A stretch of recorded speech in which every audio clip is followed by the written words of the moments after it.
Today there are many people who have developed an interest in the history of Belfast and what we'll locally term as local history. And people think that this is a boring subject, who would be interested in the past and stuff like that. But unfortunately it's a subject it's misunderstood because everybody's fascinated by their own past, whether it be the history of their house, the history of their family, the history of their area, or indeed the history of their city. And people look at different things and different aspects of it, and the unfortunate thing that they miss is that they miss out on the darker side of history. And people have this conception, watching programs like Upstairs, Downstairs, that Victorian period was, the good old days and everything was grand. But it wasn't. There were horrible days, and lives of people were very, very tough. And the darker aspects of it are, very well worth researching. And we're here today in Clifton Street Cemetery in North Belfast. And what we're going to do is we're going to look at some of the people who are buried here, the sort of lives they led. And we can't look at all the people. In this small site, couple of acres, there's something like 14,000 people buried. We can't even look at all the important people because there's just too many. But what we're going to look at the diversity of the people here. We're going to look at the diversity of their history. And we're going to see exactly what type of place Belfast was at the time when this cemetery was opened, right up until the time when this cemetery closed. And hopefully we'll present the case that history is very interesting, but also very shocking.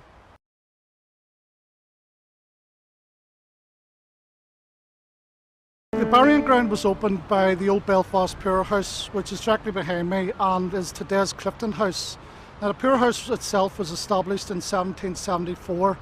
And as the name would suggest, it was a place where the poor of Belfast could be helped out and assisted. Now people confuse it with the workhouse, but the workhouse was different. It stood on the Lisburn Road where the city hospital stands today. The poor house was separate in the sense of it helped people who couldn't work, the elderly, children and the infirm.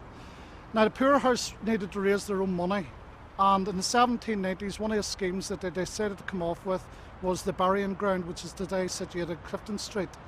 The burying ground done two things for the poor house. The first, of course, was to give them money to run the poor house, and the second, of course, was somewhere to bury the poor. So the whole idea and the whole concept of what we now call Clifton Street Cemetery was established by these people in the old Belfast Poor House.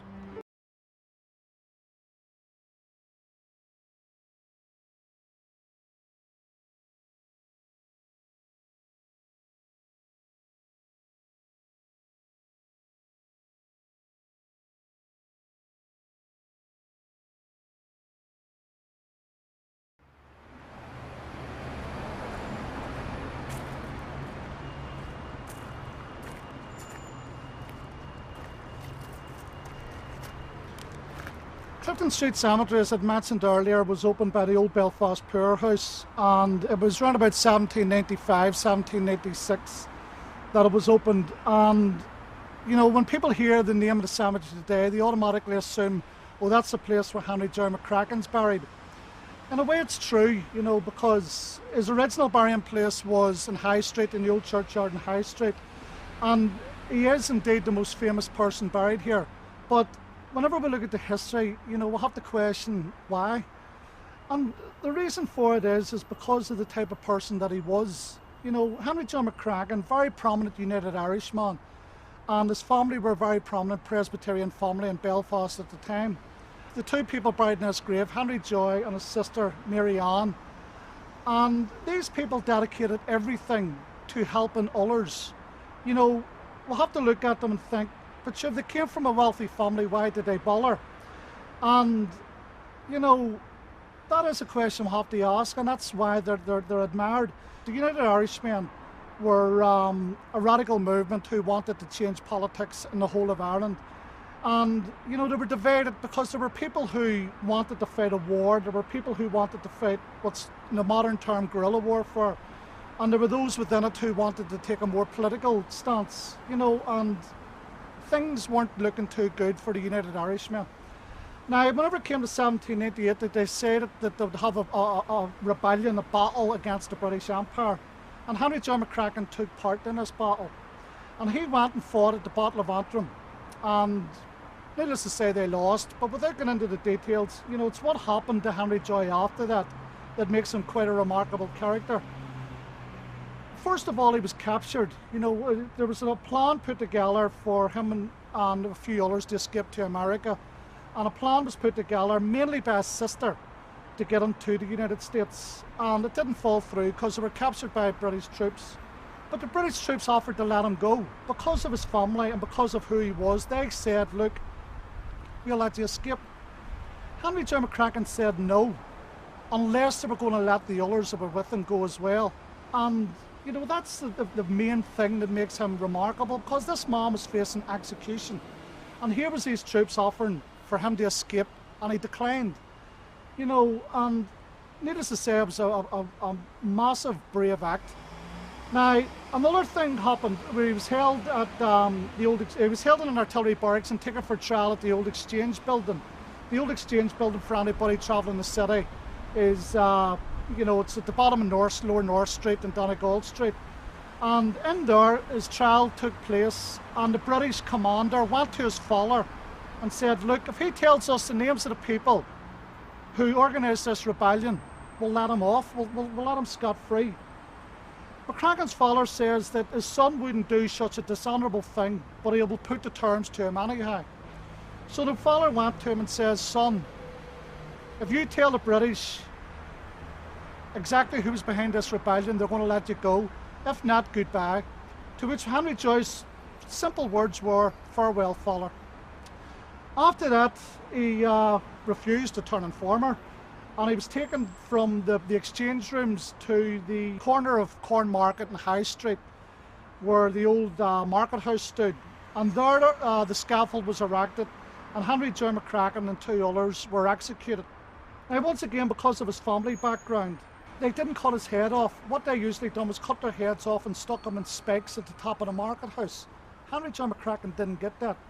So they took his body away, tried to resuscitate him, failed, and he was buried in High Street. But because of them two acts of bravery, that makes Henry Joy McCracken quite a remarkable character, and someone who rightly so should be remembered to this day. There's a famous drawing of this execution taking place, and in that drawing there's a lady being taken away from the scaffold, and that lady was his sister Marianne, who's also buried in this grave. And Marianne was quite a remarkable character, because even though the name suggests United Irishmen, she was also a member, even though she was a woman. Her life was quite a remarkable life because, as I mentioned earlier, these came from a very wealthy family, and Henry Joy McCracken, because of his political views, died. He was executed. But Marianne McCracken, she then dedicated her life to helping the poor, and that was something she'd done right up till the final day that she died. And not only that, she actually moved in to the Belfast poorhouse and worked with the women and children in that establishment. And whenever, you need to try and understand that people like that, and whenever we look back at it, we really need to look at their lives, even briefly, to get an understanding of what life was like. Marianne McCracken, quite a remarkable woman, quite a remarkable life, but I mean, there are quite a few things that could be said about her. But my own two personal favourites is, two of the biggest achievements she'd done. The first was climbing boys, the practice of climbing boys. And what climbing boys were, they were the assistants of chimney sweeps. And they were young boys, sometimes young girls, who had ropes tied around their waists and who were sent up chimneys in the large pre-Victorian houses to clean them. Now the purpose of the rope was for whenever they get stuck, they just simply pulled the children down by the rope. And countless children died in this way, and sometimes it was quite a horrible death, because in a lot of the houses the fire was never even bothered to be put out. So, horrendous activity.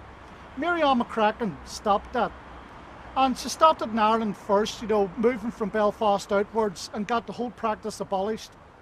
Then she teamed up with Elizabeth Fry, the English reformer, and got it stopped in England, Scotland and Wales.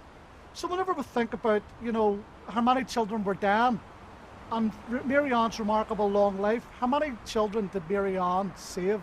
And then whenever she teamed up with Elizabeth Fry, how many children did the both of them save? The second thing that I think makes her remarkable too is slavery. people, whenever they talk about slavery, they automatically assume the United States. But there was a lot of people in Ireland, and indeed quite a few people in Belfast, who wanted to bring slavery here. And what Marianne done was, she teamed up with people who were like-minded, other people who were, involved in the United Irishmen. And they teamed up with a religious organisation as the Society of Friends, which a lot of us know today as the Quakers. And basically what they done was campaigned and got this slavery abolished. The whole idea of it was, it was unthinkable to them. And fortunately, because of their actions, slavery never came to Belfast. One thing we have to remember when we look back at our history is that whenever we're talking about all these merchants and traders who built Belfast and made the city what it is today, these are the same merchants and traders who wanted to bring slavery to Belfast. Unfortunately for people like Marianne McCracken, were around at the time to stop them.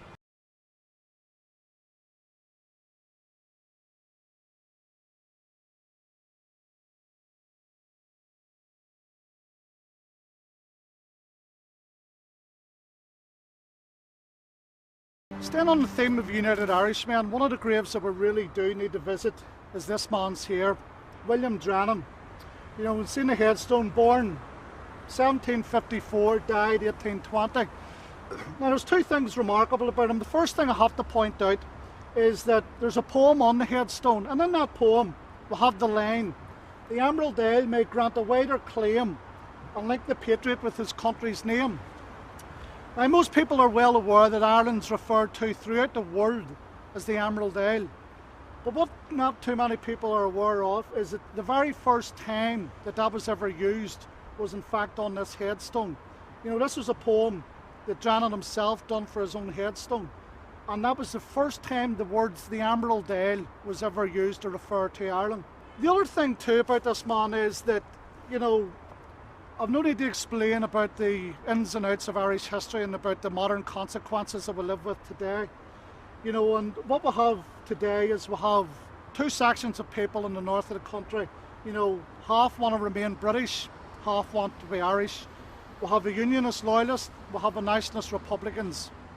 Now for the Irish Republicanism, people are under the impression that it was founded by a gentleman called Theobald Wolfe.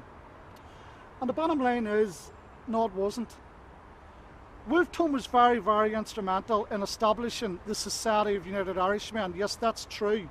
He was also instrumental in their activities, and he was the one who wanted to bring the French in to help defeat the British. But he didn't found it. So that leaves us with the question, who did? And the simple answer is, this man did, William Drennan. This man founded the United Irishmen. It was established in 1792 in an entry just off High Street.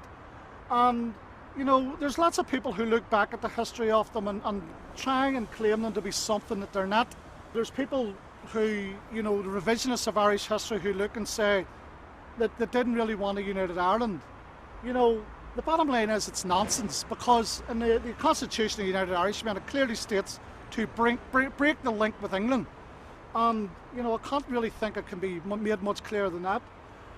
Now, we could be here all day talking about the ins and outs of all the United Irishmen, but I just want to be able to use the movement to describe these people. And United Irishmen, they wanted to set up a new political establishment in Ireland. They wanted to break all connections off with England, and they wanted to rule their own country. In other words, basically what later became known as Home Rule.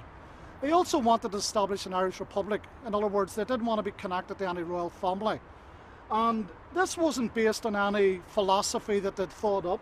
They were looking at what was going on in the United States and in France, and they realised that's a good idea. That would make a brilliant, perfect government for Ireland. Now, it didn't happen the way they planned. They had this failed rebellion in 1798 and they lost. They had another bit of a rebellion in 1803. They lost again. And, the legacy lived on. It wasn't the death of Irish republicanism, because it just moved on to what it's now referred to as today. We have to look back at what these people were, because whenever we look at republicanism today, we associate it with the Catholic nationalist community. But these people weren't Catholic, and not a lot of people know that nearly every single one of them were Presbyterians. Drennan, Henry Joy McCracken, and all the rest of the readers, they were all from Presbyterian families. And the organisation was established around a Masonic principle. It was, they were referred to each other as brothers. They were called a society. Their sub-name was the Brotherhood. And, these are all things associated today with the Masonic order. And their meetings were actually done under the gaze of Masonic meetings.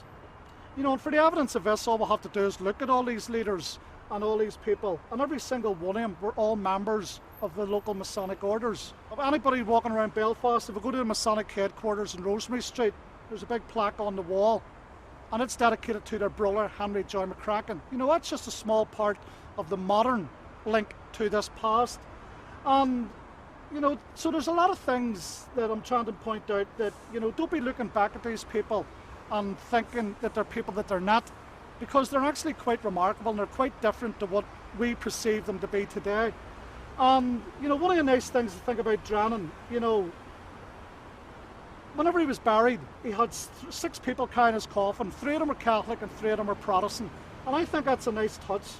The only thing that I'm saddened by is that, modern history today teaches that Theobald Wolfe founded the United Irishmen and founded Irish Republicanism. And William Drennan is totally forgot about.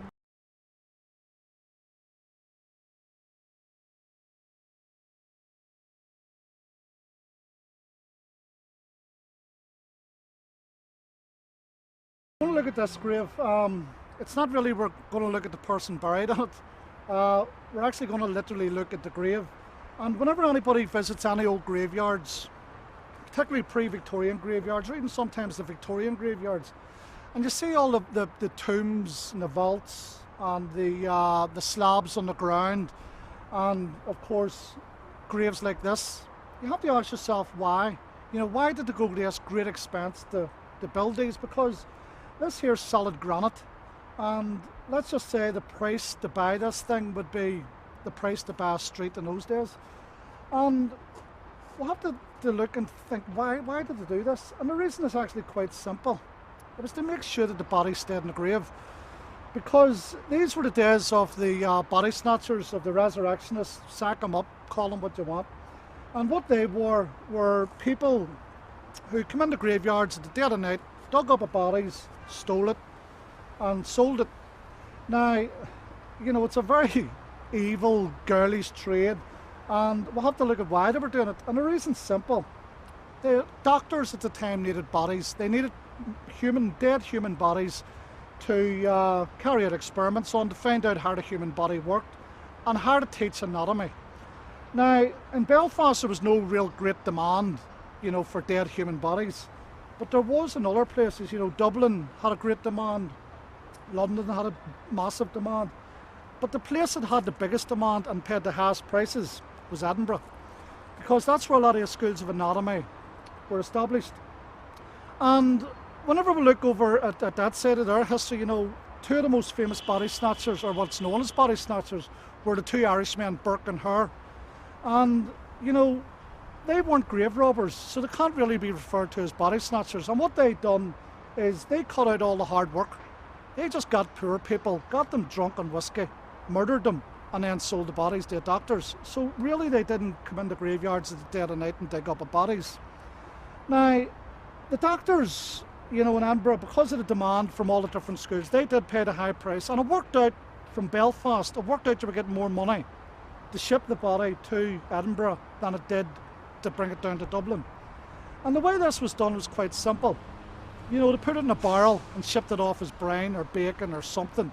And quite often the ship's captain was in on it, because, if he sees a suspicious cargo, he's going to want to know what's in it. But if he's getting a few sovereigns bummed into his pocket, then he's going to turn a blind eye and the package is going to be delivered. And what they've done in Belfast, and what they've done particularly in this graveyard, was they came in over the wall and they had a skill in digging up the body, because they didn't dig up the whole grave. They only dug up the head of the grave. And in those days the bodies weren't buried very deep, so they only had less than a foot to dig sometimes. But what they done was they brought in a canvas sheet and used a wooden shovel. The reason they used a wooden shovel is because it made no noise, it was totally silent. They then dug up the head of the coffin smashed her lid off it, put a rope around the neck of the body and pulled it up. Then they took the shroud off and took the body away naked. And the reason they done that is because if they were caught, they wouldn't be charged with anything. But if they were caught with a shroud, they could be done and transported to Australia for the rest of their lives. But we're going to look at a few more graves and explain more about this activity. And the thing that I'm trying to point out mostly is that whenever you think of body snatching, don't think of Burke and Hare, don't even think of Frankenstein. Frankenstein's fiction. Think of Belfast and think of Clifton Street Cemetery.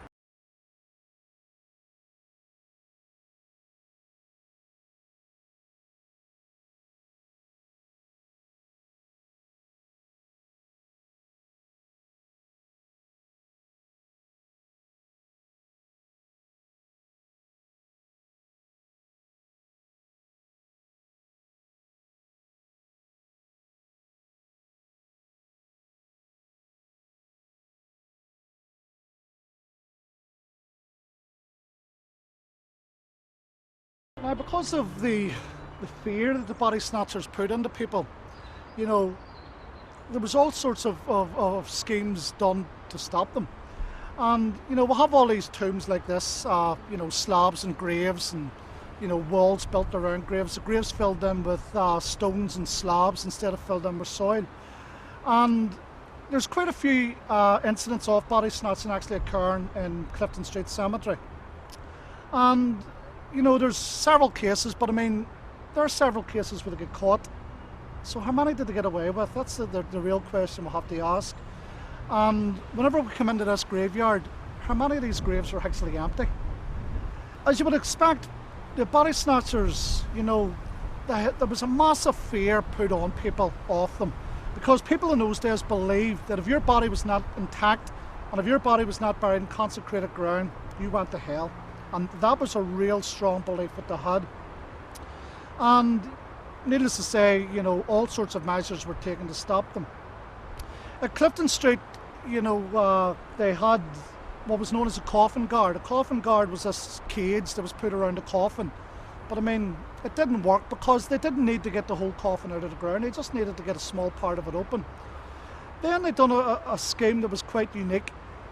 And what it was the old Belfast Poorhouse, the Belfast Charitable Society who ran it, they employed watchmen.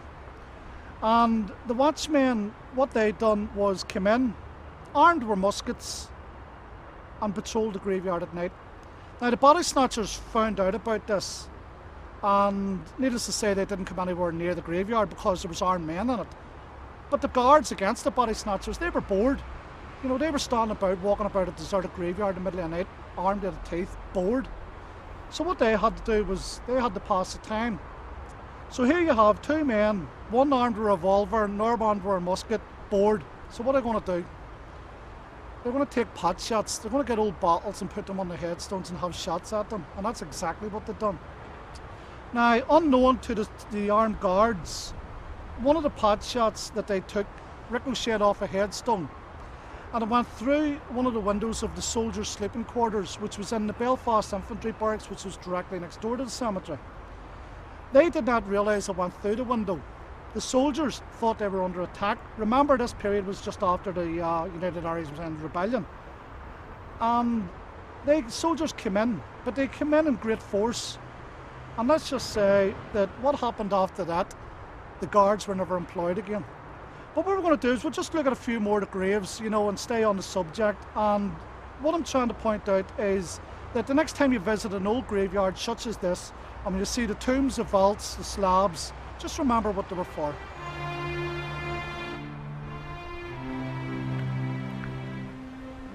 Another scheme to stop the body snatchers was the construction of large vaults, such as this one. This one in particular is the Dunville family.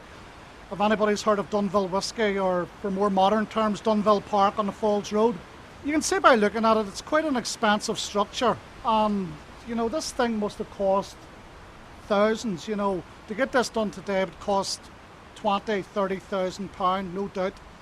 And, these large vaults were built not to decorate the grave, but to stop the body snatchers from stealing the bodies. We had massive stone slabs decorated around it, massive iron gates, and then the bodies were buried underneath. Now, the body snatchers themselves, as I mentioned, they came in and they looked for the easiest grave to dig because they didn't want no hard work. And whenever they seen graves like this, they just walked on, and that was the idea of the families. Now, another scheme done at Clifton Street was, where they had the families coming in and watching the graves. But that scheme fell apart because nobody would pay them. If they were coming in and watching one grave, they were actually watching 3 or 4 others. And, people didn't think that fair. But then what happened was that they decided the only way they're going to defeat this is by law. And Parliament at the time, they introduced an act. And what it was, it's an act which remains till this day. And it was anybody who wanted to leave their bodies to medical science could do so. If they wanted to leave their bodies for, the advancement of medical and sort of different studies to do with the anatomy, that was their right and they could do that. And with this act being introduced and becoming law, the activities of body snatchers were wiped out, completely stamped out of the whole spectrum, and there was no need for them no more. Because they were now getting the bodies, and medical schools were getting their bodies to teach doctors and students how the human body worked, and that was it. That's all they ever wanted. And it's just that, point out that whenever people think about, history and they think about modern history, just remember that law, the law where you can leave your body to medical science came to stop the activities of body snatchers.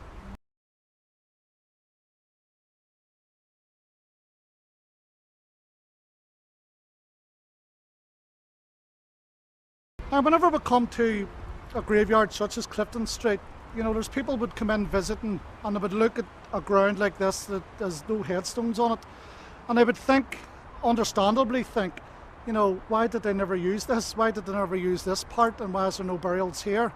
But the fact of the matter is, this is where most of the burials are situated. I mentioned earlier that this small graveyard, it's only a couple of acres, has 14,000 people buried in it. Half of them are buried in this grave here. And the reason for that is because it's what's known as the Famine grave. And, this brings us to a period of Irish history when Irish history was at its blackest and bleakest. And, we'll have to look back and we'll have to say what went on here and what really was the purpose and the cause of all this. And it's never ever as black and white as what we think. Because these people died, these people came to Belfast for a better life and died for it. And, we'll have to look back at the likes of the famine, because in Irish history, there was no famine. All we have to do is look at the word in the dictionary, and it means lack of food. There was no lack of food in Ireland. There was a potato blight, but we don't live on potatoes alone. There was indeed plenty of food. What was happening was the food was being shipped out of Ireland, and it was being mainly shipped to England, where it was being bought for a higher price. And, there are propagandists today who would state that the English starved the Irish, but they didn't. They bought the food. Once again, it was the Irish. It was the Irish merchants, the Irish traders, the same Irish merchants and traders who wanted to bring slavery to the country. And it was them who done it. They gathered up all the food, put it on the ships, and shipped it off to England for a higher price, leaving the local population to die. And, Belfast was a very small town at the time, and people came to it from all over Ireland. And, they didn't exactly jump onto the Dublin-Belfast train, because there was no trains in those days. They actually walked, and some of them walked as far away as, Galway, Kilkenny, right the whole way up. And whenever they got here, they were expecting a better life. And the better life they got was instant death.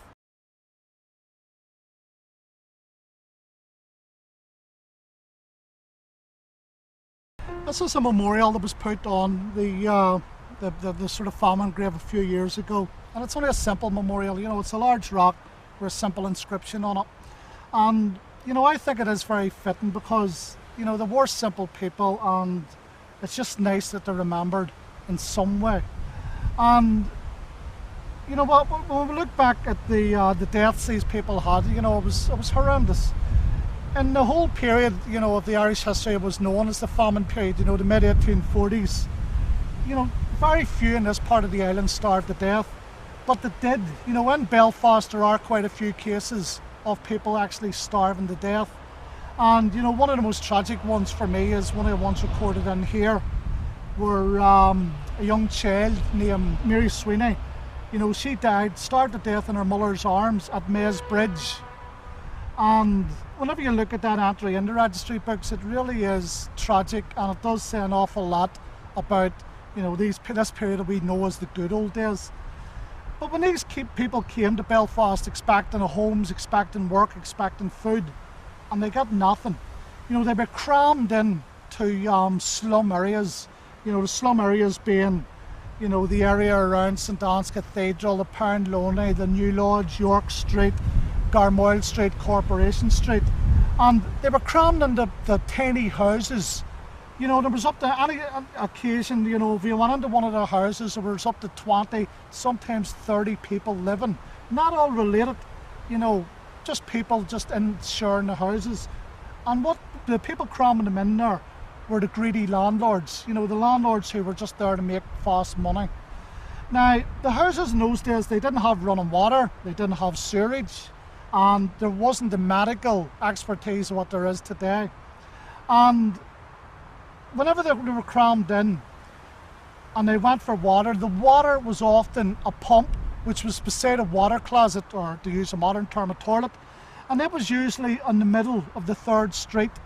And the water simply pumped the water up from an underground stream, and the toilet simply put the water down into an underground stream. So what these people were doing was drinking their own filth, and that there led to all the problems that we associate with this period.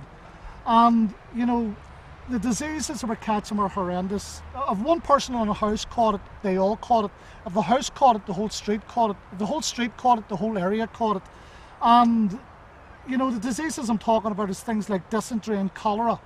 And they're just bywords that we use today. We think nothing of the words, but if we look at the word cholera, cholera is the Greek word for diarrhea. So this is giving you an idea of what these people were dying of.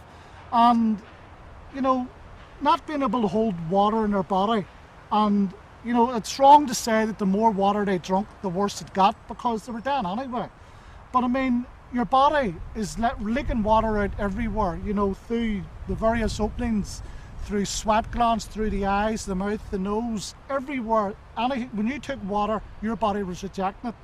And to look at cholera, and the next time you hear the word, cholera must have been the most horrendous death imaginable. And sadly, that's what most of the people in this grave died of.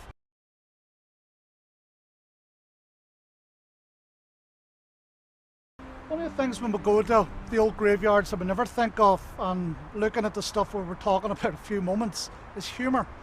We think it, and death and humour is sort of like a modern thing. I think it's Spike Milligan who has on his headstone, "I told you I was sick."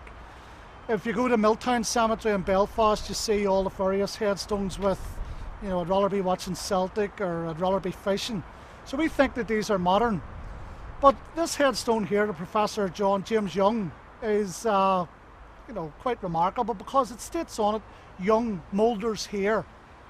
And for anybody who doesn't know what moulders is, it's rats, young rats here. And we can see the date on it, so it's proven that even in those long gone days, they did have a bit of sense of humour when it came to this sort of stuff. But that's just a short, very, very short look at, basically the history of some of the people buried in here. And, whenever you visit an old graveyard such as this, just try and remember that, yes, there is that grand history of all the wealth and the people who were wealthy, but there's also that darker history, that more sinister history. And for any visitors to Clifton Street Cemetery, one of the things that I would ask them to do is read the inscriptions. And the large inscriptions of the families who had all the wealth and power, and look at how many children that they lost. We see countless children dying, and whenever they were getting families organised in those days, if you had a family of say 2 children, you must have had to have at least 10 children in order to get that. Because there's one thing that this old graveyard shows, and that is simple, that it doesn't matter if you're a Catholic, Protestant, if you're a Unionist, if you're a Republican, if you're rich or if you're poor, we're all equal in death.